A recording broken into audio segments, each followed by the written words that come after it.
இன்னைக்கு எபிசோட்ல பல்லவனையும் காயத்ரியும் போலீஸ் ஸ்டேஷனுக்கு அழைச்சிட்டு போயிடுறாங்க. சோழன் எவ்வளவு ட்ரை பண்ணியும் அவரால் காப்பாற்ற முடியல.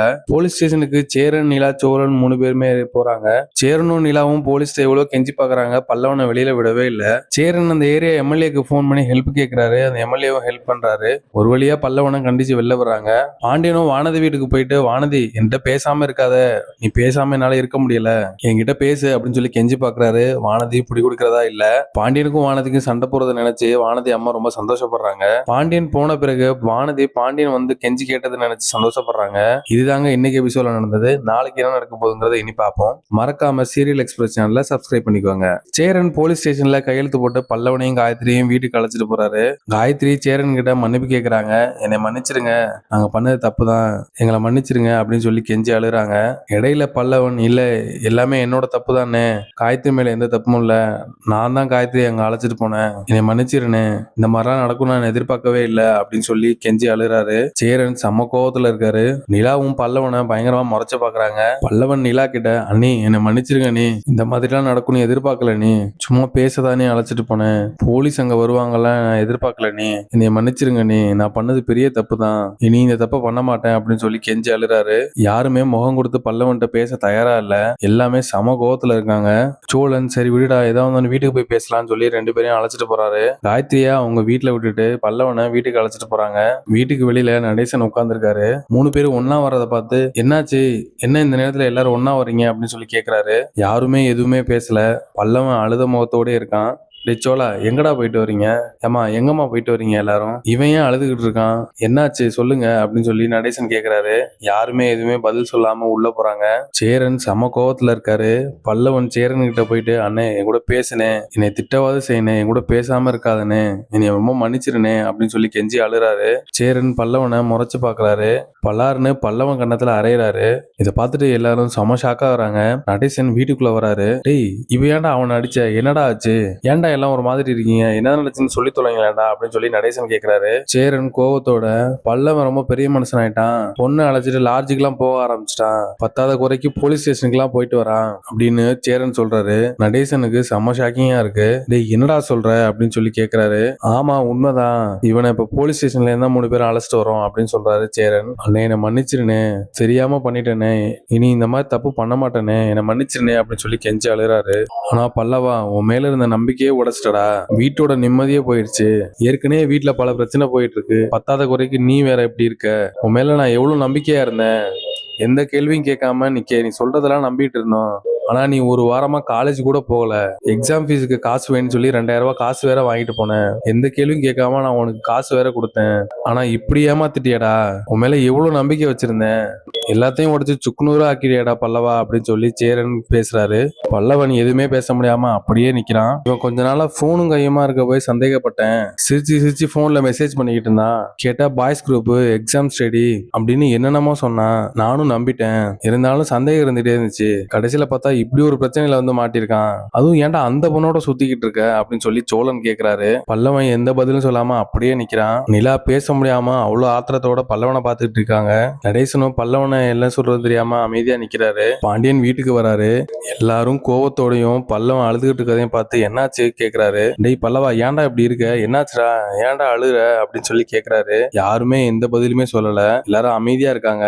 உடனே சேரன், நம்ம பல்லவன் ரொம்ப பெரிய மனுஷன் ஆயிட்டான்டா, போலீஸ் ஸ்டேஷன்லாம் போயிட்டு வர ஆரம்பிச்சிட்டான், அதுதான் அவனை பாராட்டிட்டு இருக்கோம் அப்படின்னு சொல்லி சேரன் சொல்றாரு. பாண்டியன் செம ஷாக்கிங்கா, என்னன்னே சொல்ற, போலீஸ் ஸ்டேஷனா, என்னாச்சுனே அப்படின்னு சொல்லி பல்லவனை பார்த்து கேக்குறாரு. பல்லவன் கூனி குறுக்கி தலை குனிஞ்சு நிக்கிறாரு. சோழன் பாண்டியன் கிட்ட பல்லவன் காயத்ரியை லாட்ஜுக்கு அழைச்சிட்டு போன விஷயத்த பத்தி முழுசா சொல்றாரு. அதை கேட்டு பாண்டியனும் செம ஷாக்கிங் ஆறாரு. டேய் பல்லவா, ஏன்டா இப்படி பண்ண, உனக்கு அந்த பொண்ணோட பேசணும்னா நீ வீட்டுக்கே அழைச்சிட்டு வந்திருக்க வேண்டியதான்டா, அதை விட்டுட்டு ஏன்டா லாட்ஜுக்கு எல்லாம் போற, தப்பு இல்லடா பல்லவா, இப்படி நீயே உன் பேரை கெடுத்துட்டியடா அப்படின்னு சொல்லி பாண்டியன் பல்லவனை பார்த்து கேட்கிறாரு. அண்ணே இல்லனே, இந்த மாதிரி நடக்கும்னு தெரியாதுண்ணே, அது ஃப்ரெண்டோட மாமால அடிச்சுன்னு சொல்லி தானே போனேன், அங்க போலீஸ் வருவாங்கலாம் எதிர்பார்க்கவே இல்லைண்ணே, நான் பண்ணது பெரிய தப்பு தானே, எல்லாரும் என்ன மன்னிச்சிருங்கண்ணே அப்படின்னு சொல்லி கெஞ்சி அழ ஆரம்பிக்கிறாரு. சேரன் மனசு இறங்குறதாவே இல்ல.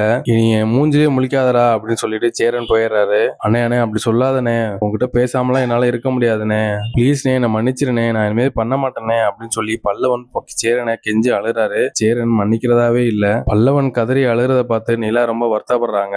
2 நாளைக்கு சிரிச்சா 4 நாளைக்கு இந்த வீடு அழுகுது அப்படின்னு சொல்லிட்டு நடேசனும் சோகமா வீட்டை விட்டு வெளில போறாரு. நீ போடா, எல்லாரும் கொஞ்ச நேரத்துல மனசு மாறிடுவாங்க, இனிமே இந்த மாதிரி பண்ணாத அப்படின்னு சொல்லி பல்லவன்ட்ட நடேசன் அட்வைஸ் பண்றாரு. மறுநாள் காலையில எல்லாரும் வீட்டு வெளியில உட்கார்ந்துருக்காங்க. பல்லவன் சேரன் கிட்ட பேச ட்ரை பண்றான். ஆனா சேரன் முகம் கொடுத்து பேச தயாராவே இல்ல. நிலாவும் பல்லவனை பார்த்தாவே திரும்பி போயிடுறாங்க. சோழன் மட்டும் பல்லவன்ட்ட பேசுறாரு. டேய் பல்லவா, கொஞ்சம் ஃப்ரீயா விட்றா, அவங்களே பேசுவாங்க, என்ன இருந்தாலும் அவங்களுக்கு கோவம் இருக்கதானே செய்யும், ஃப்ரீயா விடு அப்படின்னு சொல்லி சோழன் சொல்றாரு. எல்லாரும் வீட்டுக்கு வெளியில நின்று டீ குடிச்சுக்கிட்டு இருக்காங்க. அப்ப சேரன் நிலா கிட்ட, நிலா வேலைக்கு போலையாமா அப்படின்னு கேக்குறாரு. அண்ணே இல்லண்ணே, உங்ககிட்ட சொல்லலான்னு இருந்தேன், இந்த ப்ராப்ளத்தால உங்கள்ட்ட சொல்ல மறந்துட்டேன், நான் வேலையை விட்டுட்டேனே அப்படின்னு சொல்றாங்க. என்னாச்சுமா, எதுவும் பிரச்சனையா, மறுபடியும் அவர் எதுவும் பிரச்சனை பண்ணாரா அப்படின்னு சொல்லி கேக்குறாங்க.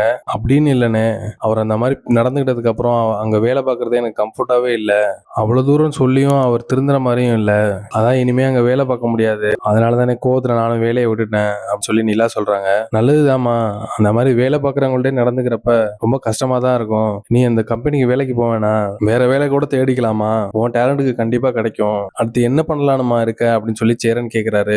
வேலை தானே தேடணும், இன்னும் ஸ்டார்ட் பண்ணல, கொஞ்சம் லேட்டா ஆரம்பிக்கலாம்னு நினைக்கிறேன் அப்படின்னு சொல்லி நிலா சொல்றாங்க.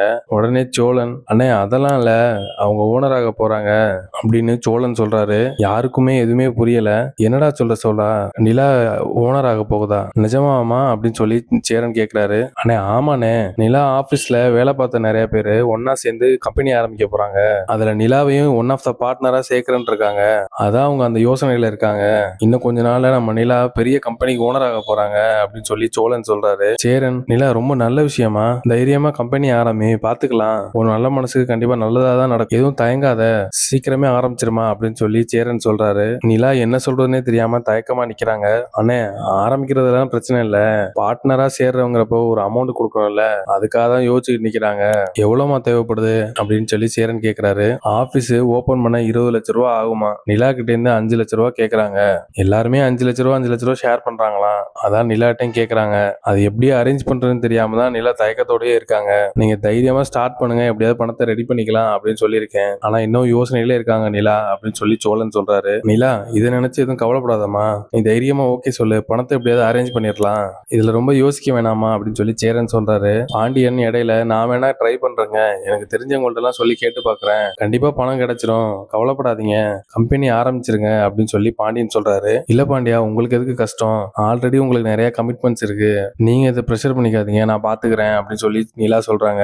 இதுல என்னங்க இருக்கு, நான் கடையை லீஸ்க்கு எடுக்கணும்னு எனக்காக ராப்பகலா உழைச்சு வேலை செஞ்சு எனக்கு காசு கொடுத்தீங்க, அதுக்கு இது கூட செய்யலைன்னா எப்படி, அதுக்கு சொல்லல பாண்டியா, அவ்வளவு பெரிய தொகையை கடனா வாங்கினா ரொம்ப சிக்கலா இருக்குங்கிறதுக்காக சொன்னேன், அது கொஞ்சம் பொறுமையா யோசிச்சுக்கலாம், ஒன்னும் அவசரம் இல்லை அப்படின்னு சொல்லி நிலா சொல்றாங்க. உடனே பாண்டியன் சேரன் கிட்ட, அண்ணே எனக்கு ஒரு யோசனை தோணுது, சொல்லவா அப்படின்னு சொல்லி கேக்குறாரு. சொல்றா, என்ன யோசனை சொல்லு அப்படின்னு சொல்லி சேரன் சொல்றாரு. அண்ணே, இந்த வீட்டு பத்திரம் நம்ம கிட்ட தானே இருக்கு, பேசாம வீடு அடமானம் வச்சு அன்னைக்கு பணத்தை கொடுத்துடலாம், யாருக்கிட்டையும் கடன் வாங்கின மாதிரி இருக்காதுல்ல அப்படின்னு சொல்லி பாண்டியன் சொல்றாரு. சபாஸ்டா பாண்டியா, நானும் அதுதான் சொல்லலாம் வந்தேன், வீட்டு பத்திரத்தை வச்சு நிலாவுக்கு பணத்தை ரெடி பண்ணலாம் தான் நானும் யோசிச்சுட்டு இருந்தேன், கரெக்டா நீயும் அதையே தான் சொல்ற, அண்ணே டக்குன்னு நிலாவுக்கு பணத்தை அரேஞ்ச் பண்ணி கொடுத்துடலானே அப்படின்னு சொல்லி சோழன் சொல்றாரு. நடேசன் அமைதியா இருக்காரு. சேரன் மெல்ல நடேசன் பக்கத்துல திரும்பி, அப்பா உங்களுக்கு வீட்டுக்கு அடமானம் வச்சு நிலாவுக்கு பணம் கொடுக்கறதுல எதுவும் பிரச்சனை இல்ல அப்படின்னு சொல்லி சேரன் கேக்குறாரு. நடேசன் யோசிக்காம, டேய் என்னடா பேசுற, அந்த பொண்ணு வந்த பிறகுதான் அந்த வீடு வீடாவே இருக்கு, அந்த பொண்ணுக்கு இது கூட செய்யலன்னா எப்படி, எனக்கு எந்த பிரச்சனையும் இல்ல, சீக்கிரமே அந்த பொண்ணுக்கு பணத்தை ரெடி பண்ணி கொடுங்க அப்படின்னு சொல்லி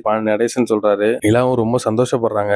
அப்ப உடனே வீட்டு பத்திரத்தை வச்சு பணத்தை ரெடி பண்ணிட வேண்டியதான் அப்படின்னு சொல்லி சோழன் கத்தி சொல்றாரு. வீட்டை என்ன பண்ண போறீங்க அப்படின்னு ஒரு சவுண்ட் கேக்குது. எல்லாரும் டக்குன்னு திரும்பி பாக்குறாங்க. யாருன்னு பார்த்தா வானதி. இதுதாங்க நாளைக்கு நடக்க போறது. ஐயனார் துணை சீரியல் அப்டேட் உடனே தெரிஞ்சுக்கணும்னா மறக்காம சீரியல் எக்ஸ்பிரஸ் சேனலை சப்ஸ்கிரைப் பண்ணிக்கோங்க.